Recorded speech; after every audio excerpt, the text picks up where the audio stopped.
The number one threat we have right now that we have to dig out from is this idea that it's okay to offend God, but not everybody else. It's all about being nice. And nice is actually not a Christian virtue. Love is, truth is, but niceness is just niceness. And frankly, many of your passive, soft pastors don't really want a vibrant men's ministry, because those same men will then go to the pastor and say, hey, did you know across the street at the library over here, they're doing drag queen storytime hour? Number one goal of the church is to equip the believer for the work of the ministry, to disciple the nations. Disciple. And then we wake up one day and we wonder, why does the culture turn everywhere else for true purpose and meaning?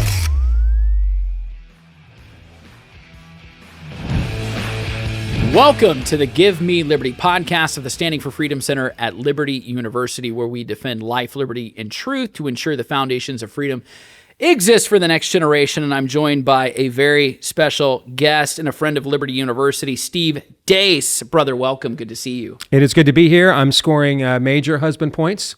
Yeah. My wife is a proud Liberty grad.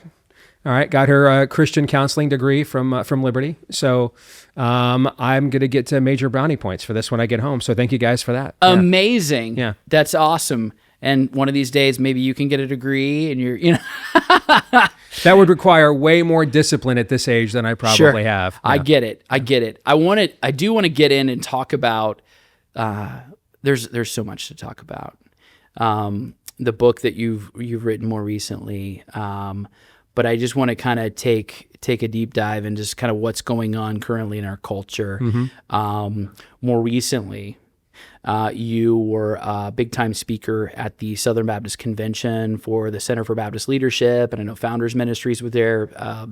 I actually was going to do a panel moderate a panel on Calvinism between, which is kind of interesting. And I said, that was jokingly, the panel right before I spoke. Actually. Yeah, so I watched right. that entire thing. So yeah. I was good, but I got asked or got called in to do something else at the same time. Liberty was doing an event around the same time, and I said, "Oh no, I can't do it."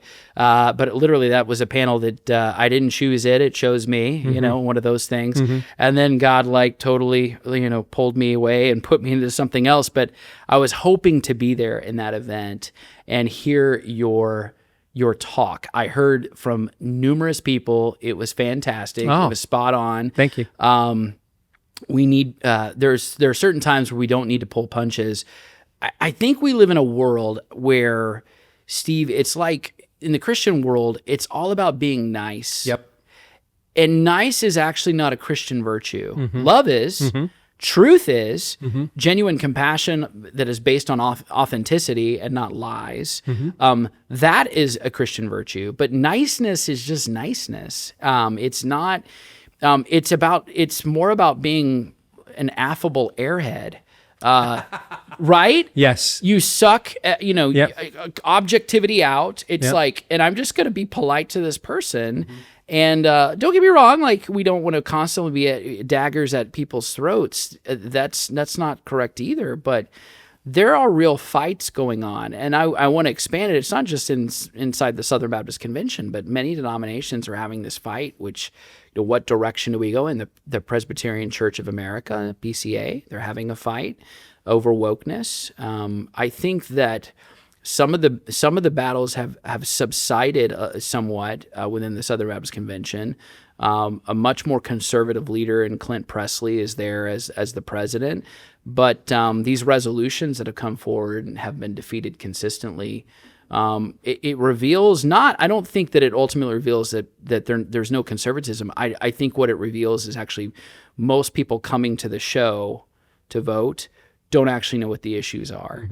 Mm-hmm. Truthfully, and then there's others that are sadly they're on payroll, and so it's against the interest of their employers to get too involved in mm-hmm. some of these matters, and so they're being counseled if you want to vote along with, this major, church building or church planning organization or mission sending organization through which you receive funding, if you want to get on board, you need to vote this way. And that seems to be sort of what is happening.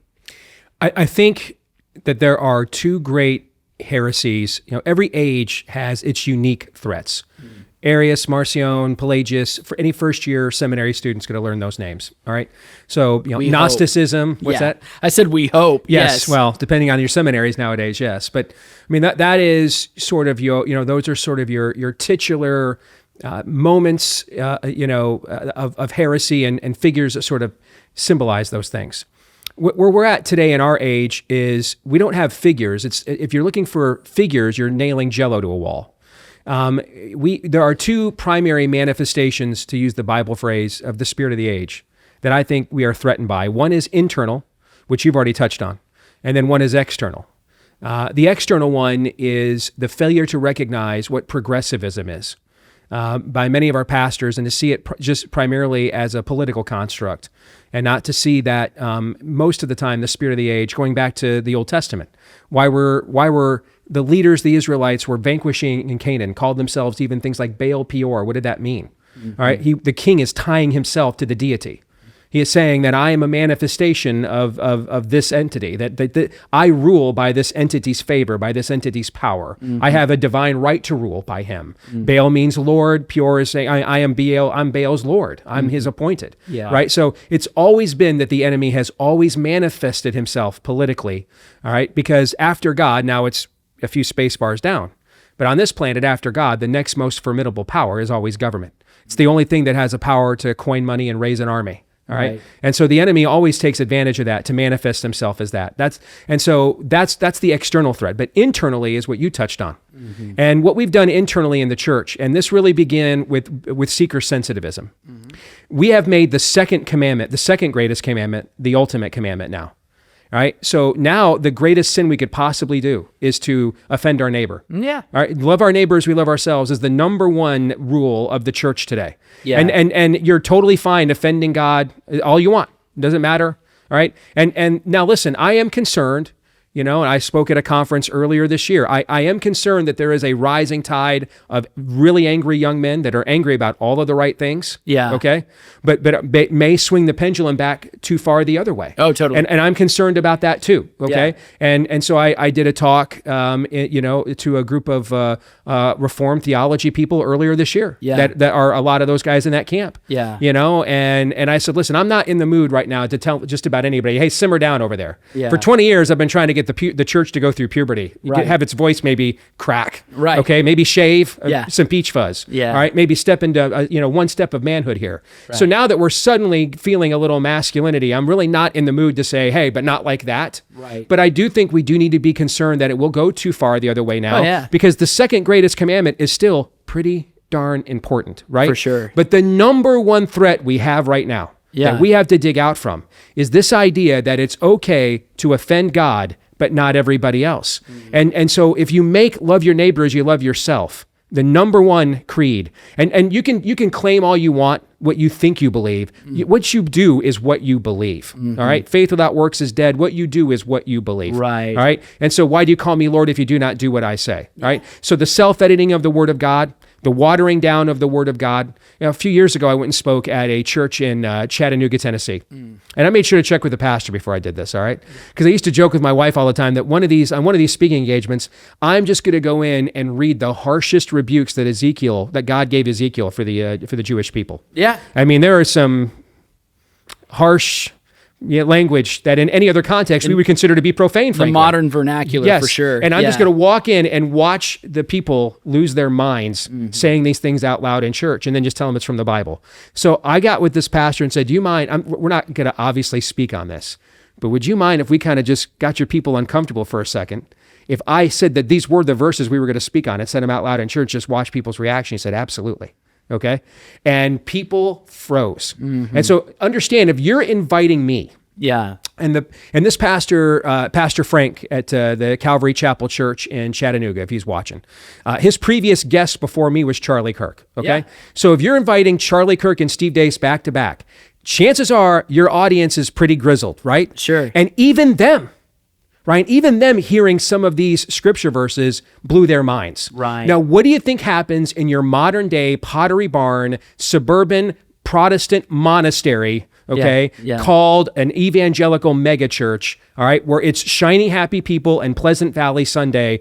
And by the way, this is where legalism reigns. Yeah. I know we think that legalism, because we have attached it so much to the Westboro Pharisees Baptists. or Westboro, so it's furrowed brows and Right. condemning Right. signs. But anything that takes this, removes the spirit of God's word for any man-made practice is the definition of legalism. Right. Right? And so the reality is that this church movement that is elevated, love your neighbor as you love yourself, to the point that God needs an editor, and it just so happens to be us. Or maybe God needs some flavor. All right. The cake is still the same, but without our zany little frosting, people won't buy the cake. Right. So we have to spread that, of course, liberally on there, to the point that maybe the frosting overwhelms the cake, and that's all that I taste. Okay. I'm not saying, listen, I mean, you don't just sit here and try to be as boring as you want to be on the Liberty podcast, right? No. You recognize God gave you some talents and abilities. So he does want you to be the frosting of this particular cake, but your frosting cannot overload the cake. Right. The goal of the frosting is to bring people to taste the cake, right? Yes. Come and taste and see that the Lord is good, right?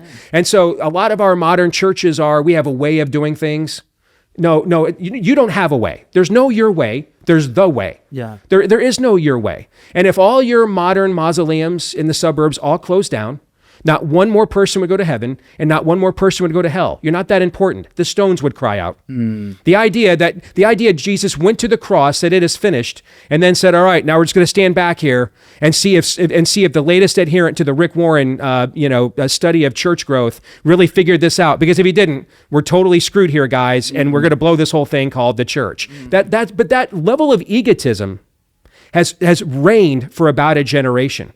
And what you've really seen come in since the guys that started the original quote unquote religious right, coming out of the Francis Schaeffer Jesus movement of the 70s, your progenitor, Jerry Falwell Sr., D. James Kennedy, Pat Robertson, since those men have moved on, they've largely been replaced by the so-called celebrity pastor. And people that went to the seminary of perpetual church growth, and it's there's a great line in the movie Bonhoeffer. The Bonhoeffer movie came out last year, and he's railing against his mentor there at the German seminary, and the German and he's like, well, we need people to come to church. And he said, what's more important is why they come. Why do they come? My wife had to finally cancel my Christianity Today subscription because I got so frustrated because every article was about how to bring more people to church, and none of them were about what do we do with them once they're here. Once you're there. And ultimately, the purpose of the church is not for the unsaved. The church is for believers. Now, evangelism is a ministry of the church, but the number one goal of the church is to equip the believer for the work of the ministry, to disciple the nations. Disciple, not just, hey, convert, feel real bad about your sins once, walk an aisle, shed some tears, and then on your way. Yes. All right? That's not the point of any of this. And yet we've kind of made it this shallow plankton-like existence for the last generation. And then we wake up one day and we wonder, why does the culture turn everywhere else for true purpose and meaning? Now, the good news is that, we're here together in Southern California on a Saturday. Yeah. Bastion of conservatism. Indeed. A well-known launching point for such conversations. That's right. But we are here, though, because there's a gathering more and more of people that I think the Lord is calling together to say, enough of this nonsense. Yeah. All right. We've done this for the last 30 years. We've been children. We should have moved off of spiritual milk to solid food, as Peter said long ago. And as Paul said, when I was a child, I thought, spoke, and reasoned as a child. And when I became a man, I set aside such childish things. And so now it is time now to grow and to step into maturity. Yeah. And I think, we spent this last generation, Ryan, trying to bring people to church who really didn't want to be there and really weren't interested in it at all, and conforming church to get them to stay. Yes. And I think now it is time to actually motivate and disciple the people that do want to be there, all right? And let them actually be the light that shines now. And one of the things I'll talk about during my talk here at the event is one of the great miracles Jesus performs in the New Testament, the feeding of the 5,000. Yes. Right? And when he gets done, right, he says, now, if you want to come after me, he begins to teach. John chapter 6. Yes. Yeah. And if you want to come after me, you have to drink of my blood and eat of my flesh. And now all of a sudden, again, the seekers, the multitude, those who were there and were greatly impressed by the show, by the event, all right? Yeah. All right, they loved the carrot. but now comes the stick. And when the stick shows up, they walk away. Now, here's what Jesus doesn't do. He does not do what almost every church growth consultant that has poisoned almost every evangelical ministry to some extent in the last 30 years tells them to do. Run and chase after them and figure out what they want and tell them that. Right. Instead, he turns to the disciples and says, will you now leave? He challenges those that were already committed. And I think the model now is we've been waiting. When is this critical mass? When do we have enough people to make a difference? What's the number, right? You know what the critical mass is? Whenever God is there, his spirit is there, and there's just even a couple of people there. Yeah. Maybe one lone man behind a pulpit with an open Bible. That's your critical mass. Now go be the critical mass. Amen. Since 1971, Liberty University has had one mission: training champions for Christ. We've been at this for a while, and in the shadow of the Blue Ridge Mountains, we have grown to be a global force. Today, Liberty runs over 100,000 students around the globe, studying across 15 colleges and schools. And among them, over 30,000 military students. Across 700 programs of study, we train as one: nurses, artists, business leaders of the future and today. Together, we work to give back through service trips, local community work, and over 500,000 volunteer hours per year. And we play just as hard as we study, with 20 NCAA athletic programs and 40 club sports teams. So, who are we? We are Liberty University, and we train champions for Christ. More recently, I think it was Francis Chan, I think he's done a lot of valuable things. I don't agree. Sometimes he's cuckoo for Cocoa Puffs, I think. But there's a group of guys that if you read all their stuff before like 2006, it's they fine. Were fantastic. And then something's just happened like in the late 2000s where it's just like after 2010, like don't read any other stuff. Oh, it's great. Well, I mean, like, so, Young Restless Reform Movement stuff, like John Piper's Desiring God book was written like 1986. Yep.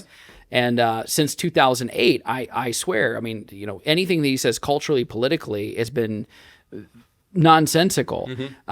His older stuff is great. But Francis Chan said something along the lines of, and I totally agree with this. He said, what terrifies me is that we live in a time, I'm paraphrasing, where we can grow a church by several multiples larger than any church that Jesus would have started and grown, or the Apostle Paul.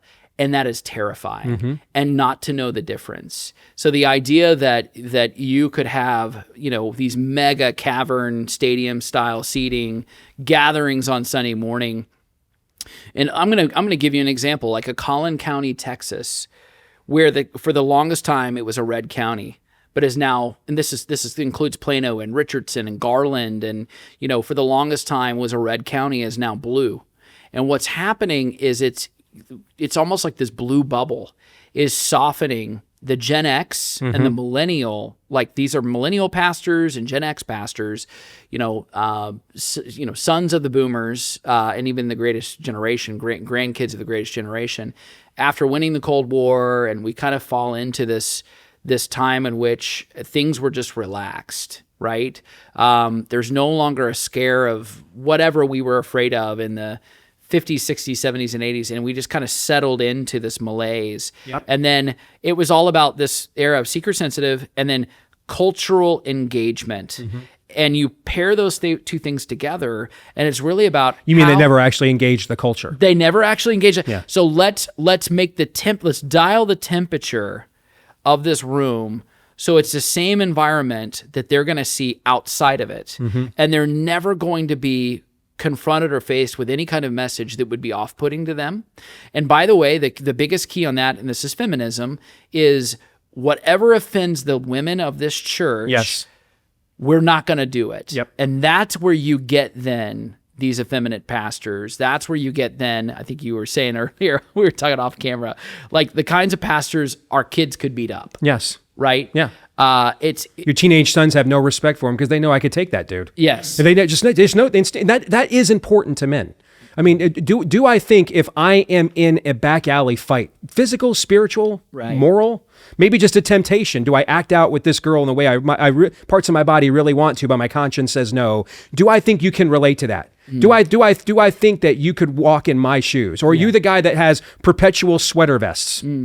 Okay? Pleated khakis, all right? Hawaiian shirts in January, sweater vests in July. Yeah. Our teenage sons can't imagine that guy ever actually procreating with his wife, frankly, let alone think that guy could understand the temptation that I'm feeling right now. And that is the way we have to learn to communicate to our sons. Yeah. And that's why we've lost, now you're seeing a surge of young men now, though, because they're looking for something. They are looking, they understand that much of the shiny, happy people stuff they've been sold is nonsense. Yeah. All right. What you said about the suburbs is vital. Yeah. All right. Because what we've seen in the last decade, and you and I both kind of mentioned this kind of breaking point, 06, 08. Well, what happened? I think we should maybe engage the culture outside in to explain what happened here. What happened here is there was a lot of great talk about modernity and cultural engagement and, taking D.L. Moody's classic line, when you win some, completely out of context, to mean never offending anybody, okay? There was a lot of great talk about this and lots of great conferences and books and stuff written about it, and it all sounded really great when a really nice guy named evangelical named George W. Bush was in the White House. Sure. And he could be winsome while he's getting called every name in the book, and he never gets down into the mud like Trump does, and never would say anything that when you went to your tennis club in your suburb, on a Saturday morning, that would make, if the left, your liberal friend offended, right. Okay, and make you have to cringely defend, okay? And he's still hated by the left. They still hated him just the same, yes, yeah. And so, but it could be surface nice. Right. That's important. Yeah. It could be surface nice. Then a guy named Barack Obama gets elected. Okay? A true, actual Marxist gets elected.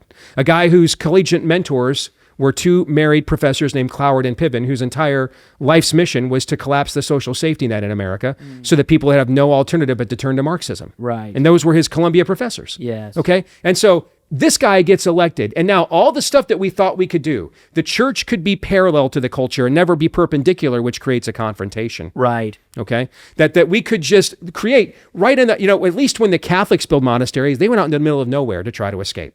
The Protestants tried to build monasteries like right in the most financially lucrative land masses within all of the, affluent and demographically dense American suburbs, and then said, all right, we're going to pretend like nothing's going on around us at all. Drive by most of your mega churches on a Tuesday at 1:00. What's happening there? Nothing. Just a guy on a riding lawnmower. Nothing's happening.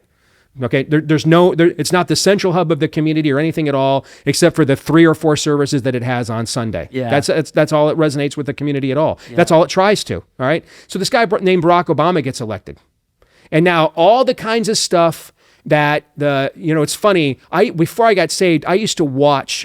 I used to come home when I was a drunkard in college and a pagan. I used to come home late at night, looking for stuff to watch, to wind down. I'd watch guys like D. James Kennedy and laugh. And then after I got saved, I'm like, I can't get enough of this guy. I got to read like everything he's ever written. Yeah. All right. And I used to watch these like crazy videos that Jerry Falwell Sr. used to make, gay guys in leather chaps, right? And this is what the gay rights movement was going to be. And I used to sit there and just laugh at that. And that's actually now what happens every single June. He was just 30 years ahead of his time. Yes. Okay. And so like all the stuff that those guys warned us about, that they all got ripped and destroyed for back in the day, that they were literally just prophesying is our normal right now. All right. And so Barack Obama comes out and he signals that he is now a manifestation of everything that the previous generation warned us about. He's ushering a new era. We got lulled to sleep by Bill Clinton. We watched him triangulate the old Democratic Party. Yeah. We could all still, they weren't really those radicals anymore. We can all move on. Okay. And then comes a true leftist that shows a true, now you've got friends who now, if you vote Republican, won't even talk to you anymore. Let alone, it used to be you could just agree to disagree. Yes. Now you're automatically a racist. It doesn't matter if you're voting for Nikki Haley or Donald Trump. Yeah. And so what this made a lot of the suburbanites very uncomfortable, because now the threat level from the other side has been raised, which means our level of confrontation must raise in response. We go to DEFCON in response to what enemies do, right?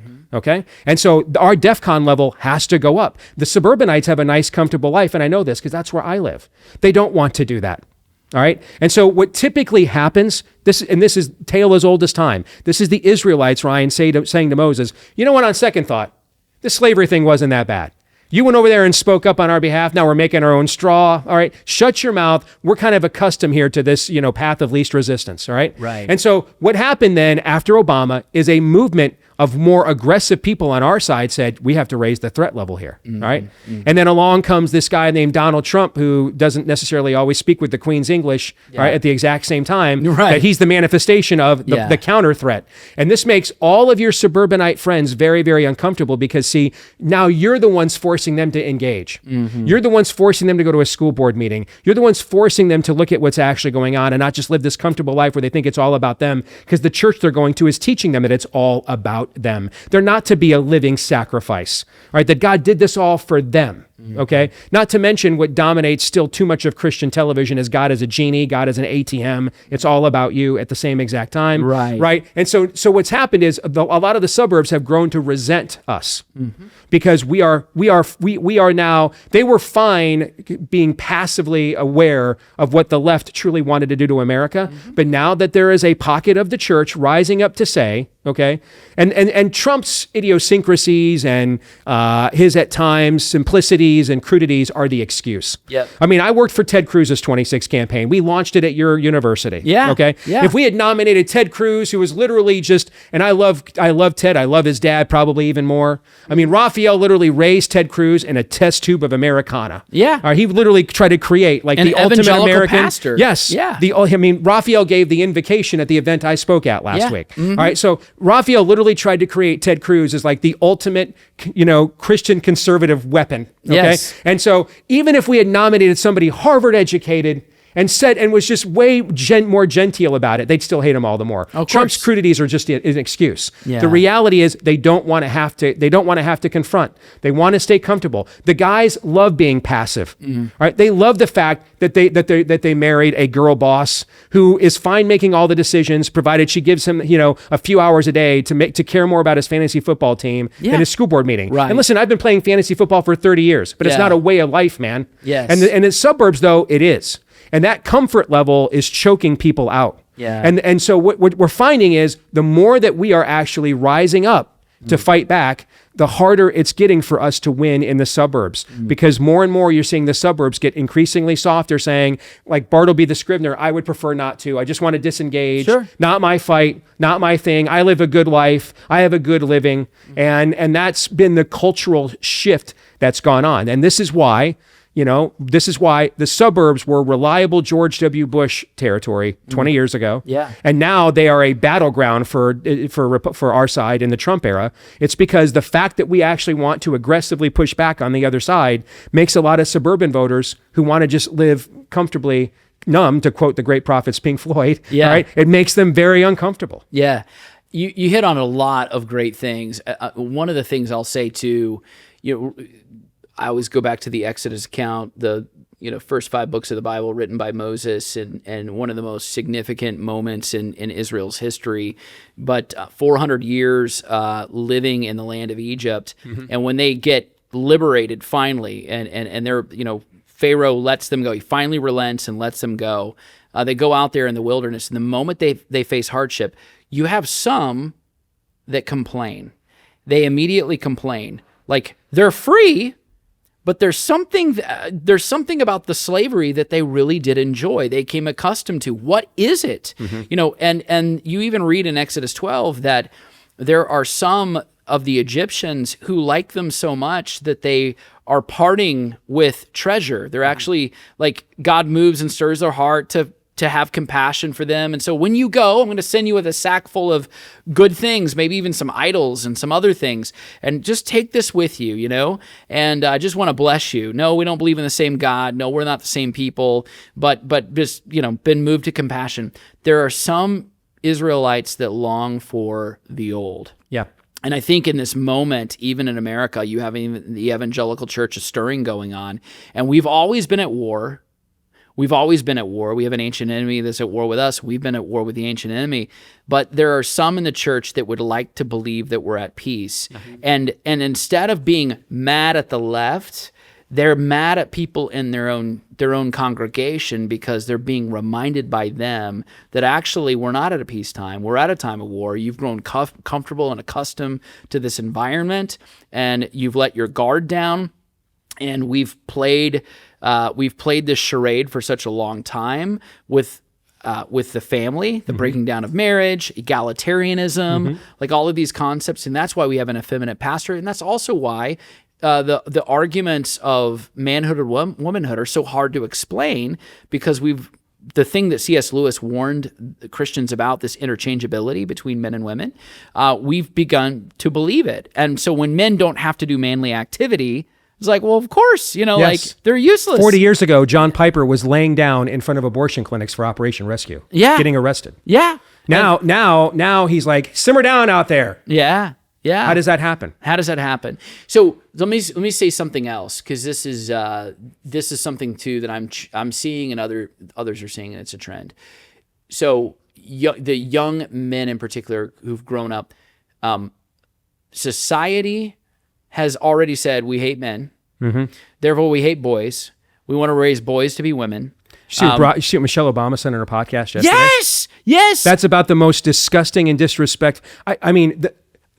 There's at least 1 million things I could think of off the top of my head a man would rather have his wife say or do to him in public than when Michelle Obama said, I didn't want to have Barack Obama's son because it would have been like him. Just a vile, disgusting thing to say. But that in many respects sums up the spirit of the age that you're itemizing right now. So young boys are already taught that there's no place for men. We don't want you to be men. We're going to raise you to be like girls. And by the way, if you grow up in a public educational institution, we want to modify a boy to behave like a girl, right? So if they're aggressive, if they show aggressive tendencies, if they need to get out there and like do things that are physical, and they need more than 30 minutes of PE, for example, or playing on the play, they need to do something, and they don't need to be sitting and vegging out on the couch and playing video games, but they need to do stuff that's physical. Like all of that stuff, they are in a world where it is all geared towards feminism. They go to church then on Sunday morning, and the pastors are wishy-washy. They're very surface. They don't talk about deep spiritual issues. And you can't imagine the guy on stage most of the time ever took a punch in his entire life. Totally. Can't imagine that there was ever a point in time either faced a bully or had to stand or was tempted to be one, right? And had to be held accountable for that. You just can't even envision it. That's right. All. Yeah. So they're getting scolded on the regular. Mother's Day message, we love moms. Father's Day message, men are all dirtbags. So what I'm hearing is that there's a mass amount of conversion of young people to the Catholic Church. Yep. And it's because they're looking for transcendence, they're looking for a rootedness, a foundational, historical kind of thing. It's an externalized religion through the sacraments. They see people who are deeply serious. See that last part. There's two groups where young men are flocking to, and it's Reformed theology, and which I have some sympathies there and have a lot of friends, guilty, okay? And Catholicism, right? Now, even though these two groups have been at war with one another for about 500 years, they actually have several things in common in terms of how they liturgically see the role of the church in the world, right? And what they add is an intellectual context, all right, which is there is now a mission for you to do. Your salvation. This isn't a stillborn experience, right? Okay, we don't go supernova at the book of Genesis here. All right, This is actually the beginning of a process, not the culmination of one. All right, and this will be shocking to the Liberty audience, but men and women are different. All right, for women, all right, conversation and consistent dialoguing is important to them because they're inherently relational creatures. We are relationally driven too, but we are inherently task and mission and significance driven creatures. Doesn't mean women aren't into those things, but they're not primarily into those things. And so women will find value in getting together regularly just to talk, because emotionally they're processing at a rate way beyond even what we even want to figure out. Yeah. Like when the classic question, your wife asks you, what are you thinking? Nothing. Really? Well, I mean, I was kind of still wondering, why, my Lions punted on 4th and 1 last Sunday. Right. Nothing more than that most of the time, right? Yeah. They're emotionally processing all of the time.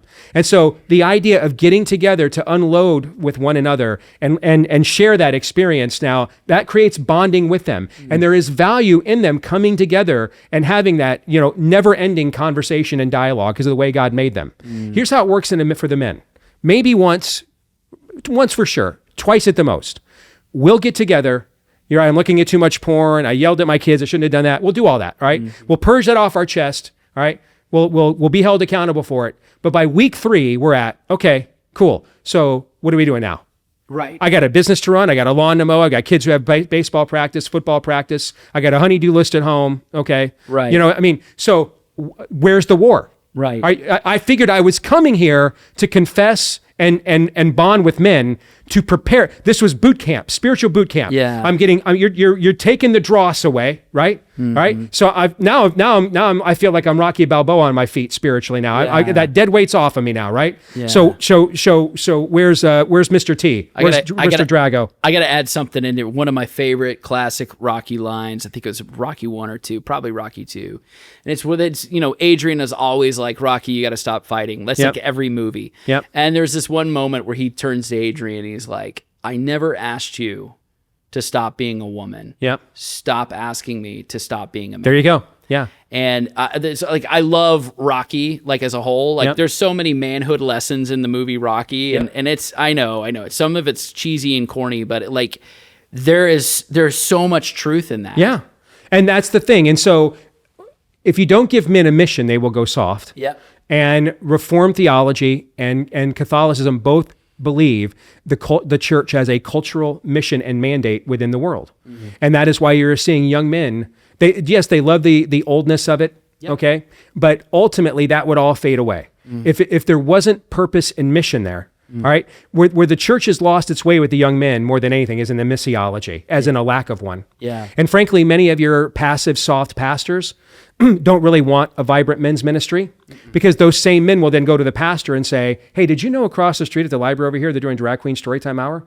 What are we going to do about that? Now you have a job to do. Yep. Yeah. And that pastor doesn't want to do that job. Okay. Doesn't want to get involved in that. He's got a sweater vest to go online and buy at Amazon this afternoon. He's got other things to do. Okay. And so that's where we are in the church. And now I'm actually getting encouraged for the first time. Yeah. Okay. Because I feel like, number one, and even though this does scare me at times, I'm not the most radical one in the room anymore. I am ecstatic that I now go to places and I do feel as if I need to remind everybody, we do still need to love our neighbors or love ourselves, guys. We do. All right. Or maybe I'm just getting soft now that I'm a grandpa. Okay. But I'm like, okay, I live long enough, Lord, to see this thing turn to the point now where I now do have to sometimes take people aside and say, chill a little bit. Right. Okay. Right. We still can't, be vengeful or vindictive. Oh, yeah. But to me, I'd much rather be in a position where I have to coach that out of the men. Yeah. Than trying to coach the masculinity into them. Yeah, you can't do it. It's easier, what is the old classic, like a warrior, it's easier to make a warrior a farmer than a farmer a warrior, so like, that's the whole thing is bridled strength. You want people to come have self-control, but the ability to annihilate and destroy their enemy, like that is something that is so rare. Like a man who is strong, physically strong. If you've raised boys and girls as the Lord blessed me to be able to do. Yeah. You could just see right away. My son is the youngest, and I could just tell from the very beginning, he was every bit as cute as they were. All right. He still sat on my lap like they did and gave me kisses and hugs. But underneath all of that, there was a look in his eye almost from the moment he could walk that the girls have never had to this very day. I could tell he's sizing me up. Yeah. He's wondering, you're really the king around here. Yeah, right? Sure. And what I had to learn as a dad of a boy was, I don't want to stomp that out of him. Right. I just need to teach him, I'm not the target of that. But here's the thing. I teach him that by earning his respect as his dad. Yeah. Okay. But what I don't want to do is take that instinct away from him, because God put him in there so that he can be in my shoes and be a better version of what I'm going to present to him in the next generation. Yeah. Right. And again, these are things that were taken for granted in past eras. There's no, if they had this technology 60, 70 years ago, Ryan, we might sit in a room like this and say, maybe the dads need to be a little bit more sensitive with their kids. Sure. Maybe the dads need to spend a little bit more quality time. Maybe there's not. Have you taken your little daughter on a daddy-daughter date? Have you done a tea party? Right. We were in another era then. The stiff upper lip. Strong, silent type. Okay. Yeah. And so it ebbs and flows. Right. It ebbs and flows. Yeah. But in the era that we are in right now, okay, I think that the last thing we need is the softer side of Sears. Yeah. All right. It is time to add a little spice. All right. And I come from the sports arena. I used to work in sports media, right? And a great football coach once said to me, you do not have a championship team unless there's a couple guys in your locker room you're not sure about. Yeah. All right. There's always got to be a couple guys in your locker room you're like, you're not going anywhere near my daughters. All right. Because there's got to given how physical this game is, you've got to have at least a few guys on the field out there. They can't all be choir boys. A few guys on that field out there, you got to be like, I'm glad he's on our team. Because if he wasn't, I'd probably get a restraining order. Right. Sure. Now, we have a different moral and ethical standard in the church. We do. Than a football team. Okay. But somewhere between what I just articulated and God somehow edited out the 11th commandment. He forgot, thou must be perpetually nice in all things at all times. Somewhere between that edge and that fallacy lies sort of a doctrinal, spirit-led edginess, okay? That maybe, a prophetic edginess, all right? Maybe I'm not always sure what this guy is going to say, okay? And that puts me on edge. And it's not because I think he's going to come up here and say something profane or X-rated in my pulpit. Right. It's because I'm afraid he's going to say something that is indicting of all of us. Yeah. Okay. And we need to start making room for that voice again. Yeah, we do. We do. We desperately need it. So you're looking for a university that's perfect for you, a school that has anything you could possibly need. Anything? You want a place that has the programs you want to study, and maybe a few more, just in case you change your mind. I think I'm going to sign up for the fashion design program. All right. A place with state-of-the-art facilities. I mean, look at this campus. And who doesn't love big-time sports? And great recreational activities. Okay, now we're on a roll. Somewhere you can hike, slide, strike, shoot, climb, eat, and most importantly, eat. You want a place that takes you to space? Okay, maybe not, but we can teach you how to fly, or pastor a church, or run a business. And all that with a great view? Yeah, I think I know a place. So speaking of drag queen and things that are going on in public education, public libraries, all of that stuff, you have a book. I do. I want to talk not just about any this. book. It is a certified LGBTQ bestseller right now, brother. Yes. Richie Meets the Rainbow, a heartwarming tale of childhood enlightenment. And so, by the way, like this, so it's funny. My wife used to work and volunteer at a crisis pregnancy center, and they called it a woman's choice resource center.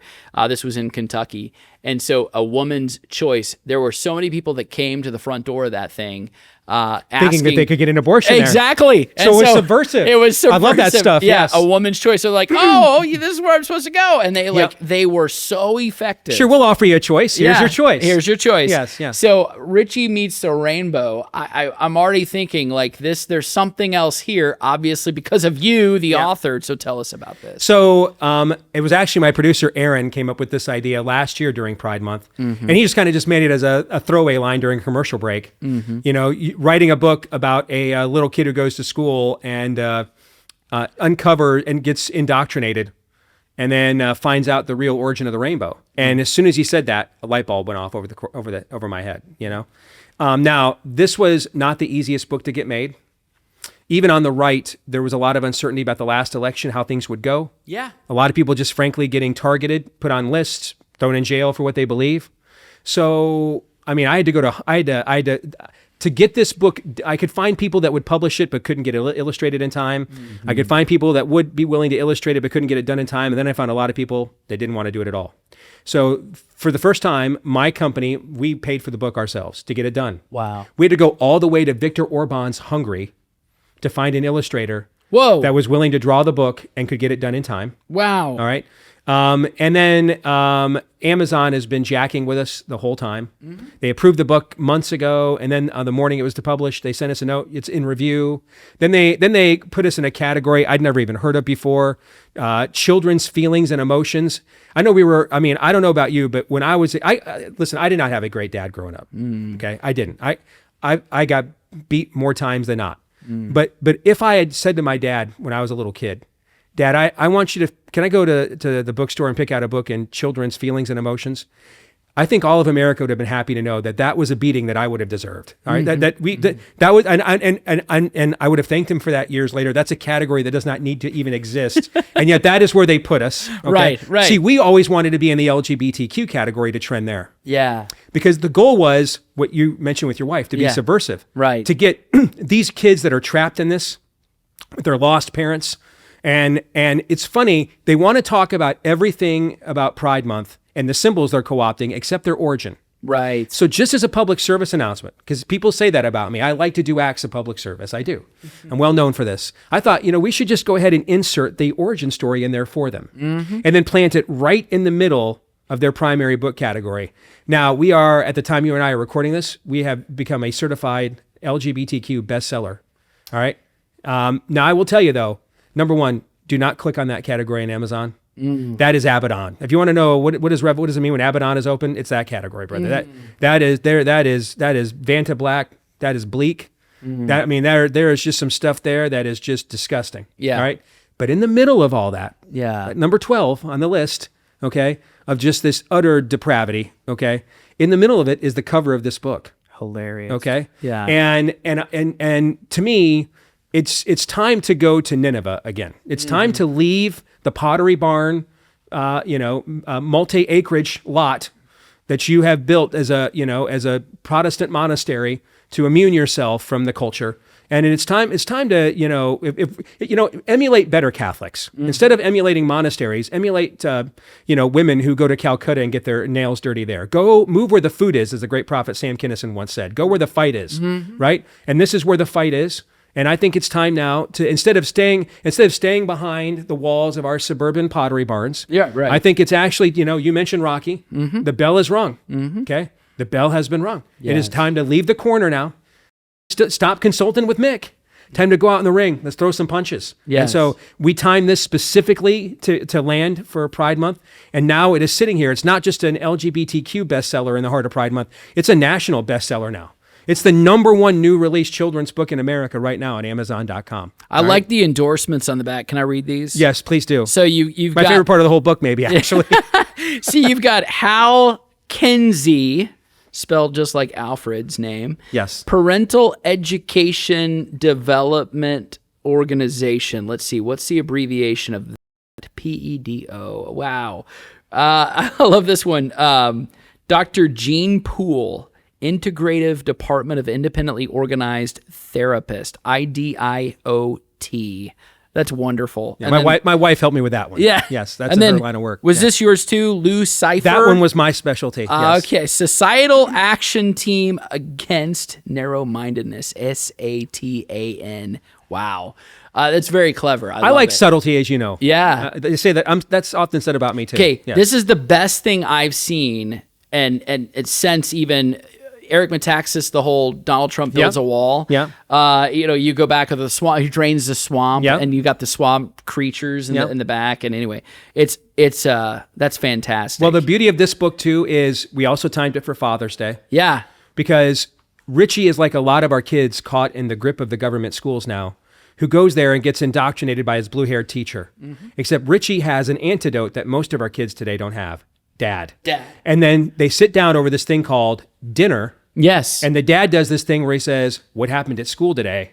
Wow. That can happen, guys. Revolutionary. And Richie is comfortable enough with his dad that he thinks he can actually be honest with his dad when he is struggling with something, and that his dad might be wise enough and brave enough to have a solution even, right? Like one of my all-time favorite movies, It's a Wonderful Life. Yes. And when young George Bailey looks up on the wall, asks Dad, he knows, okay? Yes. That is what Richie does. Yes. Goes home to dinner, he says, something about this doesn't smell, it smells rotten in the state of Denmark. I'm going to ask Dad, and Dad knows. And then Dad has a secret weapon, okay? Dad pulls out this book. It's called the Bible. Yeah. And he actually shares the true story of pride with Richie right there, okay? And then at the end, he does this really cool thing where instead of just giving Richie amazing facts, Yeah. and hey, Richie's going to win a bar night trivia, okay, over the true origin of pride 20 years from now, okay, when he's a burnout and left his family. No, Dad actually gives Richie a mission. And then he says, I'm going to take on a mission. I think I'm going to become a regular inhabitant of your local school board. It's time that maybe the voiceless, your other school children have a voice that speaks up for them, you know? This is more than a troll. Right? If when we made our movie Nefarious, that entire movie is a provocation. Right. Most of the movie is to provoke unbelievers to contemplate that they were wrong and they have misread the world. It doesn't operate the way that they think. There's real evil. There's Yes. an ancient enemy. Yes. But there's one scene in particular that we meant to provoke the church. And it's when James says to the demon, I didn't know this was a fight. And Nefarious says, that's why you're losing. Right. And so in this case, did we do this to troll the other side? Yeah. And I did it. I think a troll is needed because I think the enemy has positioned himself as so powerful to be feared, and he's not to be feared. And I think every now and then you need to make fun of the bully so people can say, you're really not that tough. You're really not that tough. So I wanted to make fun of the bully, right? But I also wanted to cattle prod the dad. Yeah. The dads in the audience and say, listen, you want to be a hero. Yeah. No guy at 9 years old just said, I think really the pinnacle of my life would be if I could, get a perfect bracket in the Warren Buffett NCAA tournament March Madness contest.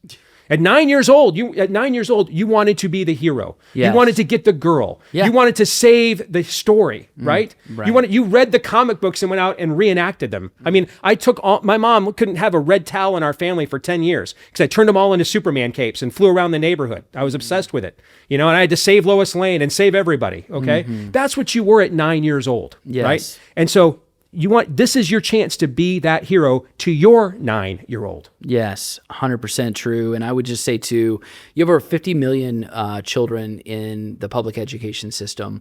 That is not going to be solved overnight. And it's certainly for many, many Americans, it's not going to be immediately solved by, private school. That's not an option for everyone. Homeschool, that's not an option for everyone. Though we have lots of resources and tools. Liberty University has over 18,000 students who are enrolled on our online academy. Liberty Online Academy is something we offer.